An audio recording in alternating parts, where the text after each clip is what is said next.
Hello, and thank you so much for serving on this Sunday, May 21st, 2023. This is a very special Sunday. It is Pop-Up Sunday, which means that all of our grade age kiddos are going to be moving up to their next grade. So we will be having some brand new kindergartners joining us this week who have never been in this classroom. So this week's lesson is going to look a little bit different.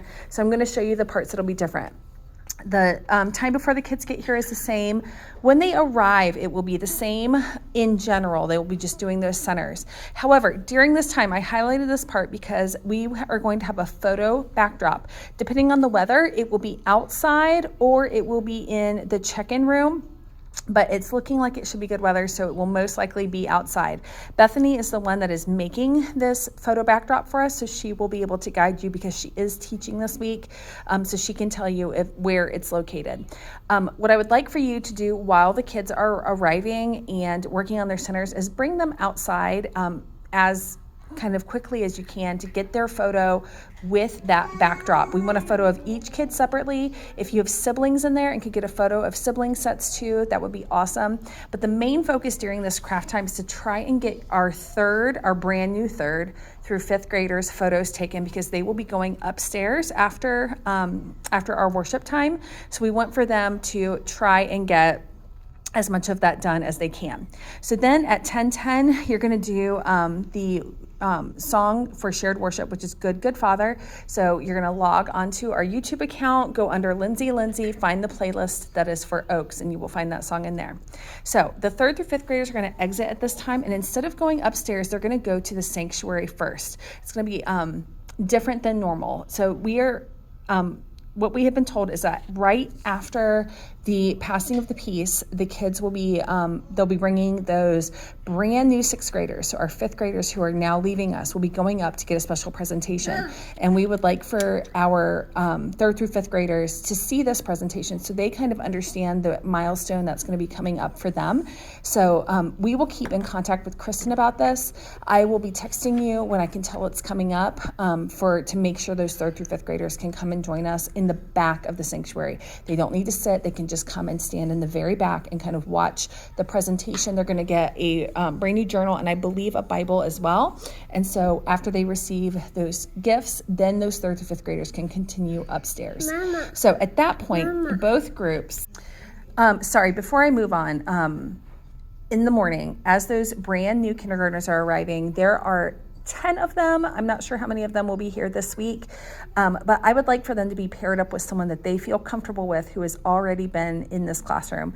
So preferably one of the older kids, but if they have a friend from school or a sibling or just someone that they're comfortable with from their community group that they can sit with, who they can kind of be with for those first moments, that first day that they're back here, I think that would be a really good thing to make sure happens. So I've gone over taking the photos, taking the third through fifth graders to the sanctuary to see the pop-up presentation for our newly rising sixth graders. At that point, third through fifth graders will be upstairs and the kindergarten through second graders will be downstairs on the carpet.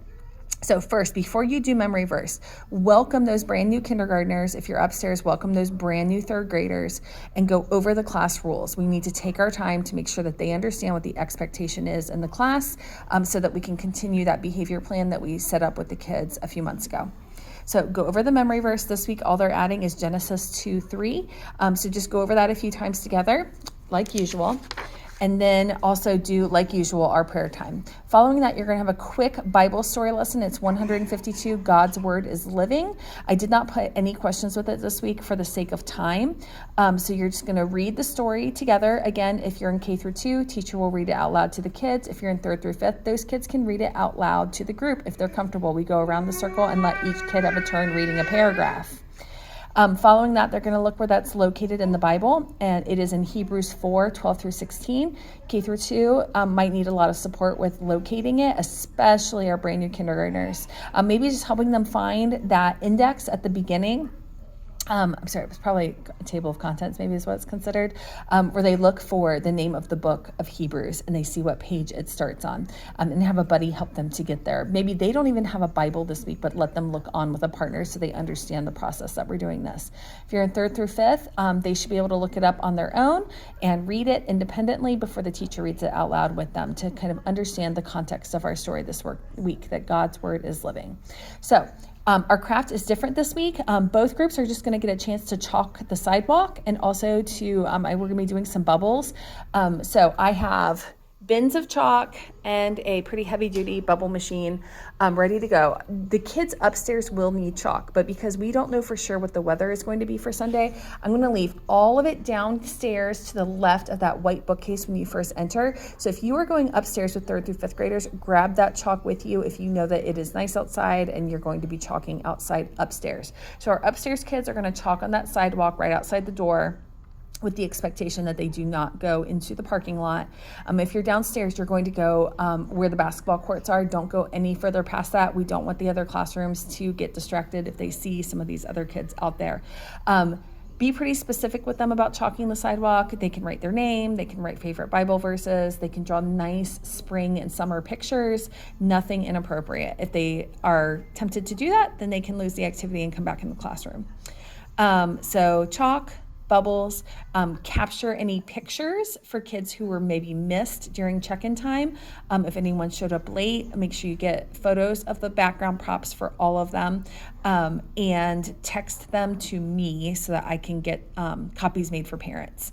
So I believe that that's it. And so yes, if you're 3rd through 5th, same as usual, wait for that text to come back downstairs, and they'll be dismissed. There's like a special thing that they'll get on their way out today. Remind them of the skating party that's tonight, so that they remember that it's from 4:30 to 6:30 at the Middletown Skateway, and it's free. Come, bring friends, bring your family. Everyone from the Oaks and their friends and family are invited. We are so excited to be together, and make sure that they remember that. So that is it. Thank you guys so much for serving this Sunday, and I will see you on Sunday.